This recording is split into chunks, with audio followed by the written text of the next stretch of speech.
بسم الله الرحمن الرحيم والحمد لله رب العالمين والصلاة والسلام على سيدنا محمد النبي الأمي وعلى آله وصحبه أجمعين اللهم إنا نستهديك لأرشد أمرنا وزدنا علما ينفعنا أما بعد. Nous continuons dans notre cours à partir du livre Wasilat al-Talab, le livre ce dont la personne ne peut ignorer la voie de la recherche de son auteur, le cheikh Abu Bakr ibn Muhammad al-Mulla al-Ahsa'i al-Hanafi, rahimahullah, wa nafa'allahu bihi amin.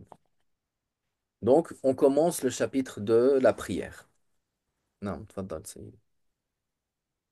Là, chapitre de la prière, ses conditions, la purification du corps, des empêchements morels et des impuretés.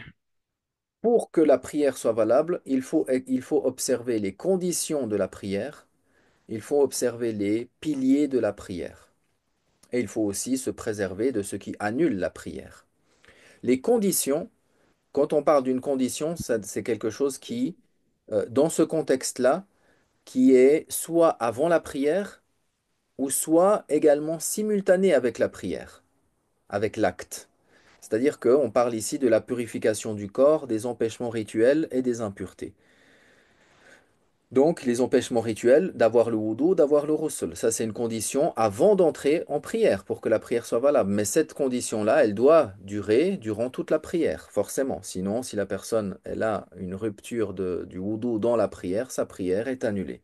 Donc, la purification du corps, des empêchements rituels, le wudu et le ghusl, et des impuretés, c'est-à-dire ici les impuretés qui empêchent la validité de la prière, comme on l'a mentionné. L'impureté grossière, euh, ce qui dépasse ou ce qui est plus que le dirham, et l'impureté légère, ce qui est le quart de l'habit ou plus. Si c'est moins que ça, on a dit, la prière reste valable. Non.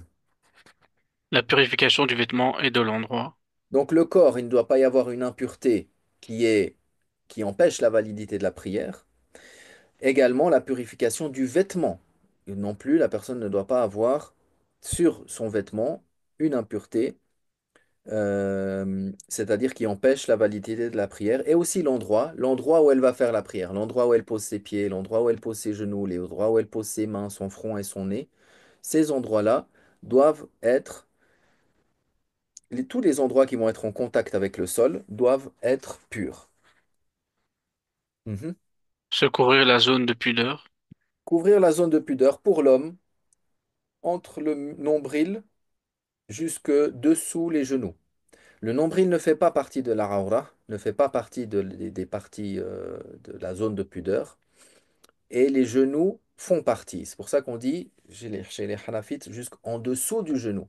Bien sûr, le nombril, la personne couvre le nombril. Pourquoi? Parce que combien même le nombril ne fait pas partie de la rawra, de la zone de pudeur, le fait de s'arrêter jusqu'au nombril, il y a le risque que la rawra soit découverte. La femme également, elle fait attention, la femme, sa rawra, c'est tout son corps, sauf le visage et les mains. Il y a des Hanafites, mais l'ensemble des moutounes, l'ensemble des livres résumés, et ce qui est notoire dans l'école, c'est que les pieds de la femme font partie de la rawra. Il y a des savants qui ont détaillé dans ces questions-là et qui ont dit que les pieds, c'est-à-dire ce qui est en dessous de la cheville, ne fait pas partie de la rawra. Il y a divergence, il y a 6 avis. Il me semble c'est 6 avis. Est-ce que les pieds, ils font partie de la rawra ou pas? S'ils font partie de la rawra, s'ils ne font pas partie de la rawra, est-ce que c'est dans l'absolu ou est-ce que c'est dans la prière ou est-ce que c'est en dehors de la prière? Donc il y a à ce sujet-là 6 avis. Non, ici on parle des conditions, c'est-à-dire que la personne, ça ne veut pas dire qu'il se limite uniquement, sans raison, sans autre raison, à couvrir uniquement entre le nombril et jusqu'en dessous des genoux. Il va mettre des beaux habits, il va se parfumer, il met des habits qui sont amples, il met un qamis, une djellaba si il peut, etc. Il se couvre la tête. Mais ici, on parle vraiment des conditions, c'est-à-dire si cette chose-là est délaissée, la prière n'est pas valable. Non. Faire face à la Qibla. Faire face à la Qibla. Si la personne se trouve à la Mecque et qu'il voit la Kaaba, il doit faire face à la Kaaba elle-même. S'il est à l'extérieur, même s'il est à la Mecque, mais il est à l'extérieur de la Kaaba ou de la mosquée, il ne voit pas la Kaaba, il se dirige dans la direction, c'est-à-dire qu'il fait un effort de recherche. Et ce qui est voulu, c'est la direction, même s'il y a un peu, c'est-à-dire qu'il y a une tolérance.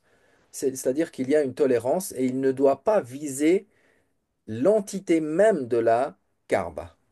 Parce que ça engendre ou ça entraîne une grande difficulté. Mhm. Le temps. Le temps. La personne s'assure que le temps soit rentré. La personne fait le dhuhr. Puis après, un temps, il dit, ah, maintenant je vais faire le asr. Mais le asr n'est pas rentré. La prière n'est pas valable. Il faut que le temps de la prière soit rentré. Soit lui-même, il a observé, il a fait l'observation. Comment entre le temps des prières, on le verra, Inch'Allah, dans un autre cours. Soit par l'observation, donc, comme on l'a dit, il voit que le soleil s'est complètement couché. Il a totalement disparu à l'horizon de la terre. Le Maghreb est rentré. Il voit que les lueurs rouges ou les lueurs blanches ont complètement disparu. Alors le Aïcha est rentré. Ça lui suffit. Ou bien il se base sur le adhan de sa mosquée. Il n'est pas demandé à la personne d'aller chercher est-ce que, comment, combien, les degrés, etc. La personne, il va se mettre dans des difficultés en raison de cela. Si maintenant la personne, il voit que, d'une manière ou d'une autre, que le temps, cette mosquée-là, il prie peut-être un peu trop tôt, alors il cherche une autre mosquée et pas de problème pour ça. Non. Donc la personne, même, euh, même s'il prie et que le temps du Asr était rentré, mais lui, il n'était pas sûr qu'il était rentré, même si ça coïncide finalement, la prière n'est pas valable. Il faudra qu'il la refasse. L'intention. L'intention, le fait que la personne, il est présent dans son cœur, la prière qu'il va faire. Ça, en général, également, ça échappe pas à la personne. La personne va à la mosquée, le muezzin, il fait le adhan, il fait l'iqama. Quand il fait l'iqama, il se lève. Pourquoi il se lève? Maintenant, il veut prier la prière de Maghreb avec l'imam. Ça, c'est son intention. Maintenant, si on prend le cas de figure où la personne, il se dépêche, il rentre chez lui, il se dépêche, il se met en direction de la Qibla, Allahu Akbar, sans avoir rien du tout qui lui passe par l'esprit. Il n'a pas eu l'intention dans ce cas-là. Après, il se dit, ah oui, il se dit dans son esprit, ah oui, je fais le asr. Ça, c'est pas valable. Mais en général, la personne, quand elle se prépare, quand elle se met dans les rangs, elle sait pourquoi elle fait la prière et pour quelle prière elle le fait. C'est une prière du temps, c'est une prière de rattrapage. Ces choses-là, elle se les représente, c'est-à-dire elle est consciente, voilà, elle est consciente de la prière qu'elle fait et de son temps. Non. L'entrée en rituel. L'entrée en rituel, c'est la tahrima, le fait de l'entrée en rituel, qu'on traduit tahrima par l'entrée en rituel. Et c'est wajib de dire Allahu Akbar pour la personne qui est capable. Elle dit Allahu Akbar. Selon l'imam, d'autres formules peuvent être dites tant que ça, c'est une glorification qui est spécifique à Allah, comme si la personne dit Allahu A'zam, par exemple. Euh, c'est valable, mais il aura délaissé un wajib, une obligation. Et on va le voir. Quand on parle des piliers de la prière, si la personne les délaisse, sa prière n'est pas valable. Concernant les obligations, les wajibat de la prière, si la personne en délaisse, sa prière reste valable, mais il y a des conséquences qu'on mentionnera, Inch'Allah. Donc, dire Allahu Akbar, c'est wajib. L'entrée rituelle, c'est une condition. C'est une condition. C'est pas la personne, il se met dans les rangs, il met la main droite sur la main gauche, et puis il ferme les yeux et il écoute l'imam. et il dit rien. Ça, c'est pas une prière. Il n'est pas entré dans la prière. Il doit dire la tahrima, l'entrée en rituel. Continue. Section présentation des piliers de la prière. Ces piliers, se tenir debout pour celui qui en est capable dans d'autres que les prières surrogatoires. Les piliers, c'est ce qui fait partie de l'acte, ce qui fait partie de la prière. Et si on délaisse ce pilier, la prière ou l'acte n'est pas valable du tout. C'est ça qu'on appelle le fard ou le pilier, ou des fois le devoir. Mhm. Donc se tenir debout pour celui qui en est capable dans autre que les prières surérogatoires, c'est-à-dire la prière fard, la prière wajib. Si la personne est capable, il doit la faire debout. S'il ne la fait pas debout, sa prière n'est pas valable. La prière sunnah, la prière surérogatoire, il peut la faire assis, il peut la faire, mais il peut la faire assis, même s'il est capable de la faire debout. Mais il en aura la moitié des récompenses. Non. La récitation d'un verset dans deux cycles des prières fard pour toute prière surrogatoire et le witr. Donc pour les prières fard, donc les 5 prières, quand on parle des prières fard, on parle des 5 prières, c'est un pilier. Si on délaisse ça, la prière n'est pas valable. Mais est-ce qu'on se limite à ça? Non. On fait la prière avec les piliers, on fait la prière avec les obligations, on fait la prière avec les sunnas, on délaisse les actes blâmables, etc. Donc, dans les 5 prières, on doit on doit réciter un verset, au moins un verset, dans 2 cycles des prières fard, au minimum. Ça, c'est le pilier. La personne récite Qul huwa Allahu ahad. Elle aura fait le pilier. Maintenant, bien sûr, elle va réciter la Fatiha, mais la Fatiha en soi n'est pas un pilier. Si la Fatiha est délaissée, il aura délaissé un wajib, il aura délaissé une obligation. Sa prière reste valable, mais il aura fait, sa prière sera makrouh, sera blâmable. Pour toute prière surérogatoire et le witr, alors il doit euh, euh, non, la récitation d'un verset dans 2 cycles des prières fard et toute prière surrogatoire et le witr. C'est-à-dire, ici, ce sera dans chaque rakarat, dans chaque unité, dans chaque cycle. C'est-à-dire dans la totalité de la prière, je fais par exemple les 4 raka'at avant l'Aisha, ou avant le Zohar, ou avant le Asr, ou Doha, ou je fais le witr. Je récite, je dois faire ce pilier euh, qui est de réciter un verset dans chaque cycle. Mais concernant les prières fard, c'est dans 2 cycles minimum. Maintenant, ici, on parle du cas de figure où la personne, il prie tout seul ou il prie en tant que, on parle de celui qui récite. Si la personne prie derrière l'imam, alors, chez les Hanafites, il ne récite rien du tout du Coran. On ne parle pas des adhkar, des dhikr, ou le tashahhud. Non, on parle seulement de la récitation du Coran. Celui qui suit l'imam ne récite rien du tout du Coran dans n'importe quelle prière dans laquelle il est dirigé par l'imam.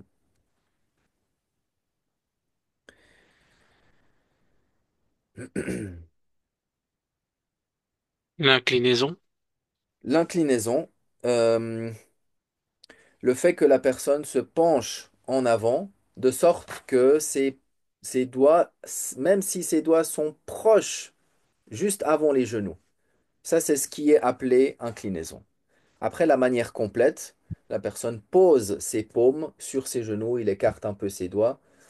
Ça, il garde le dos qui est bien droit, à 90 degrés ou 90 degrés, avec la tête également alignée. Il ne lève pas la tête ou il ne la penche pas en avant. Ça, c'est le recours, l'inclinaison. Continue. J'ai pas la page. Ah oui, pardon. Le prosternement. As-sujud, prosternement. Donc, c'est le fait de se prosterner au sol, poser le front, poser le nez, les deux mains, les genoux et au moins le bout des deux pieds. Le bout des deux pieds. Non. Euh, oui, c'est ça. Continue. L'ordre entre la position debout, l'inclinaison et le prosternement. On commence la prière debout, puis on s'incline, puis on se redresse, puis on se prosterne, et ainsi de suite. On doit respecter, c'est parmi les piliers, respecter cet ordre-là, entre la position debout, l'inclinaison et le prosternement. Continue. La dernière assise. À la fin de la prière, à la fin des deux cycles du Fajr, ou à la fin des quatre cycles du Dhuhr, ou à la fin des trois cycles du Maghrib, la personne reste assise un temps équivalent à la récitation du Tashahhud. Quand on parle de la dernière assise, c'est le fait de rester assis au minimum le temps équivalent à réciter le Tashahhud. La récitation du Tashahhud en soi sera mentionnée dans les wajibat, dans les obligations. Et on va voir maintenant le chapitre ou la section des obligations, les wajibat. Donc, comme on l'a dit, les wajibat, les obligations, si elles sont délaissées, il y a une karaha, il y a des conséquences. Dans certains cas, sujoud de sahou, dans certains cas, refaire la prière. Mais la prière est valable. La prière est valable. Mais il aura délaissé une obligation, il sera donc tombé dans une karaha. Mhm. Section, ses obligations, la récitation de la Fatiha. La récitation de la Fatiha dans les prières fard se fait dans les deux premières raka'at. Est-ce qu'on récite la Fatiha dans la troisième raka'at ou dans la quatrième raka'at des prières fard, comme le Maghrib, le Dhuhr, le Asr et le Isha, et la Isha? Il y a plusieurs avis. Certains ont dit oui, c'est aussi obligatoire de réciter la Fatiha dans, c'est ce que certains muhaqqiqin ont favorisé. C'est également réciter la Fatiha dans la troisième et la quatrième raka'at, dans le troisième et quatrième cycle, c'est aussi de parmi les wajibat. Mais, euh, mais il y a aussi l'avis que c'est sunnah de réciter la Fatiha. Si la personne il a dit trois fois Subhana Rabbi al-Azim, dans la troisième et la quatrième raka'at, alors sa prière elle est valable sans avoir délaissé quoi que ce soit.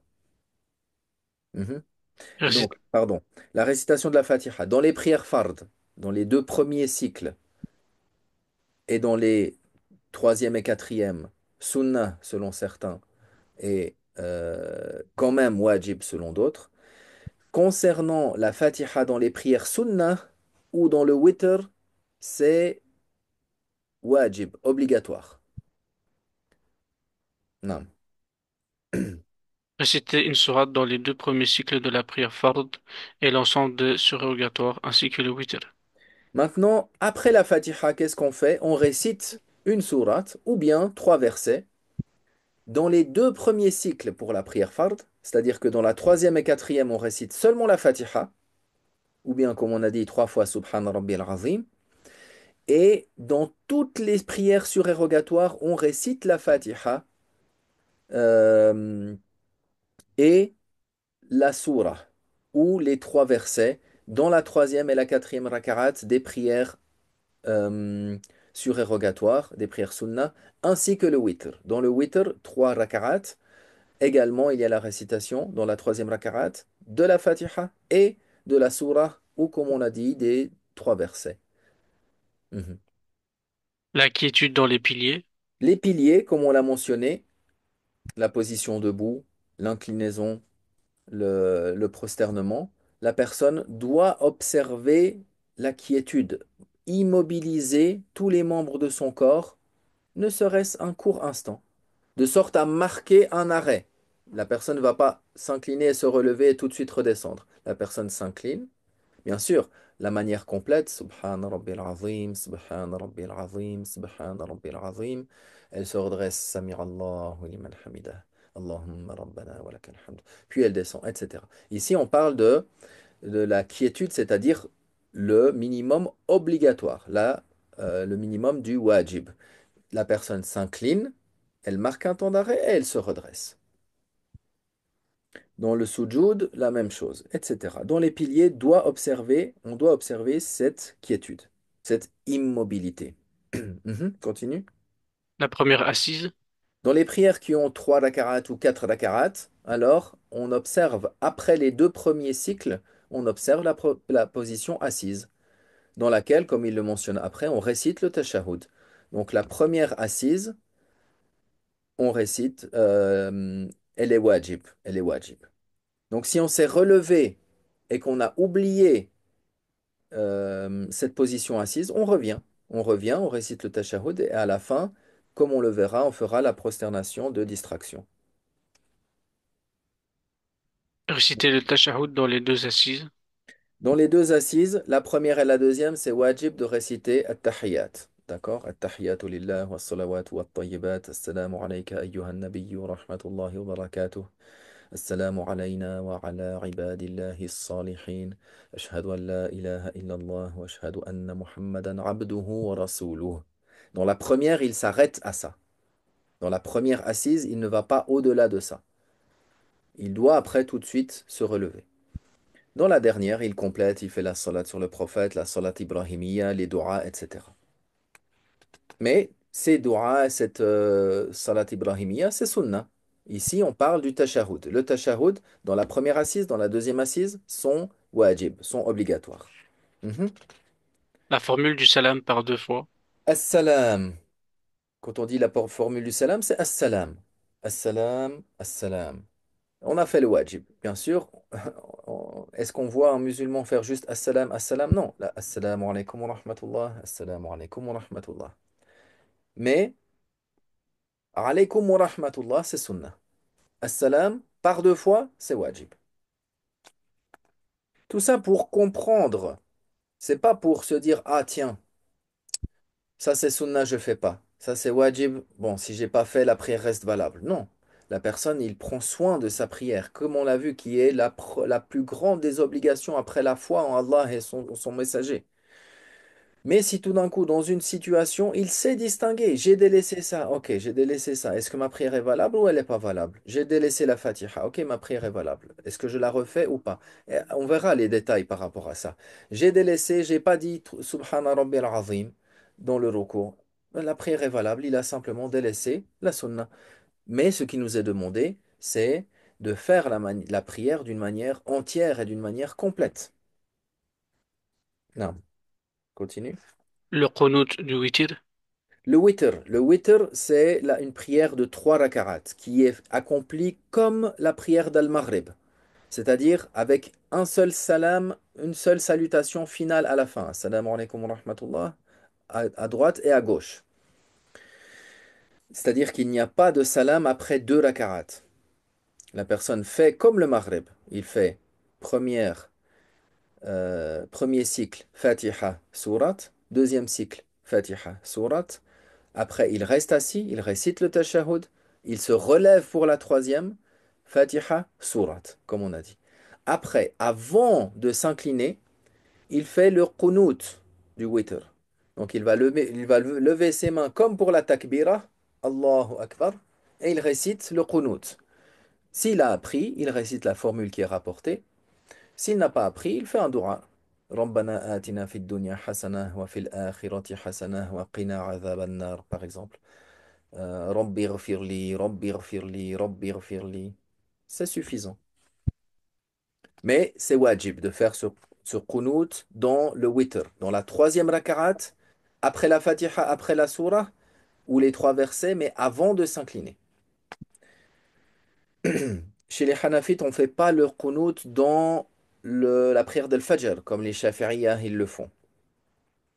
Maintenant, si on est derrière un imam Shafi'ite et qu'il fait le qunut, il n'y a pas de problème si on le suit en cela. Maintenant, les savants, ils ont expliqué est-ce qu'on lève les mains ou est-ce qu'on lève pas les mains. Il y a des détails, mais il n'y a pas de problématique à suivre un shafi'iyya qui fait le qunut dans le witr, qui fait le qunut dans la prière de l'Fajr. Donc le qunut, c'est une invocation que l'on fait dans la prière de l'witr et dans la prière de l'Witr, toute l'année. Chez les Hanafites, c'est toute l'année. Je dis toute l'année parce que les Shafi'iyya, eux, ils ont cela, mais seulement durant la deuxième moitié du Ramadan. Dans la prière de l'Witr, ils font le Qunut, avec des autres détails. Non. La voix haute de l'imam, là où l'on récite à voix haute. Maintenant, on fait la prière à voix haute. C'est les prières qu'on accomplit la nuit. Le Fajr, pour les prières Fard, Fajr, Maghrib, Isha. L'imam doit, c'est obligatoire qu'il récite à voix haute. Ensuite, oui, la voix basse, La voix basse, là où l'on récite à voix basse. c'est obligatoire également de réciter à voix basse lorsque on fait une prière à voix basse, Zuhr et Asr. Maintenant, si on prie tout seul, ici, le wajib, c'est la voix haute, c'est wajib pour l'imam. D'accord? La personne, si elle prie seule, elle a le choix. Elle peut réciter à voix haute, elle peut réciter à voix basse. Qu'est-ce qui est le mieux? C'est à prier à voix haute, réciter à voix haute. Mais c'est pour ça qu'il a mentionné la voix haute de l'imam. Parce que si la personne prie seule, c'est pas wajib qu'il récite à voix haute. Mais c'est mieux. Et la prière à voix basse, là, on récite à voix basse. Que l'imam prie Zuhr ou que la personne prie Zuhr tout seul, elle récite Zuhr ou Asr à voix basse. Elle ne lève pas la voix. Elle ne récite pas à voix haute. Euh, non. Également, ça, c'est de parmi les obligations. On conclut ce chapitre-là des obligations.